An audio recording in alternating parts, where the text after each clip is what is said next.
ng ulam burger patty. Gagawa overload burger. Gusto mo ba ng snack time? Alin ka dito? Kuha tayo ng overload burger. Tara, let's! Snack time naman ngayon ay overload burger. Ayan ang mga sangkap natin. Nasunog na lang yung tinapay pero mas gusto ko yung tostado. Gawa na tayo ng overload burger. Trip kong kumain kaya gagawa na tayo. Palaman. Overload. Palaman. Lagyan natin ng sauce. Siyempre, malinis yung kamay ko yan, ha? Tutusin ako lang kakain ito kasi nga, trip kong kumain.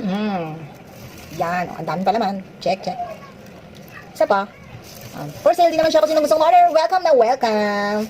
Okay, lagyan na natin ang ating sauce. Isunod na natin ang egg natin. Okay, eggs. Yan. Wala ka ng egg. Egg. Sarap. And then, next, ilagyan natin ng another sauce. Naku, mapapatakam ka talaga rito. Papakain ka ng madami. Sunod naman ulit ang ating cover natin ng another buns. Ayan. And then, another palaman. Another palaman. Wow talaga. Ewan ko lang kung di ka mabubusog dito. Ayan, o, diba? Ang sarap ang daming palaman. Next naman natin lagay ang ating patty. Medyo tostado kasi gusto ko man tostado. Ayan, itap natin dito. Sarap talaga. Siyempre, another layer na naman ng sauce. Ayan. Ang sarap talaga pag maraming sauce. Oh my gosh, oh my gosh. Unlimited tayo sa sauce. Mas madami, mas masarap na bulol na. Next up, lagyan natin ng kamatis. Oh, ang sarap. Yan ang ating kamatis and onion. Kamatis. Kamatis. Oh, para healthy. With onion. Ay, ang sarap talaga. Patay ka dyan. Ikaw ay mabubusog ng bongga. Overload burger yan. It's so yummy. It's so nice.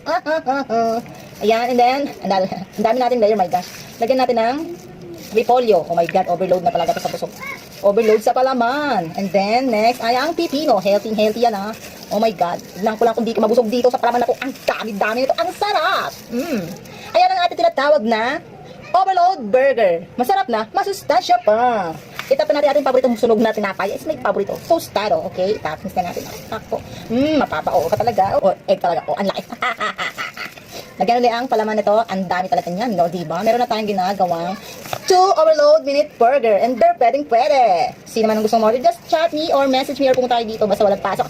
Ay, pwede. At tinatawag rin overload burger. Ang dami palaman. Siguradong busog ka dito. Kain na. Patay tayo niyan. Busog na tayo dito. Ito'y parang kanin. Ang dami. Ang sarap. Healthy na. Busog ka pa. Kain na. So yummy! Wow talaga sa sarap!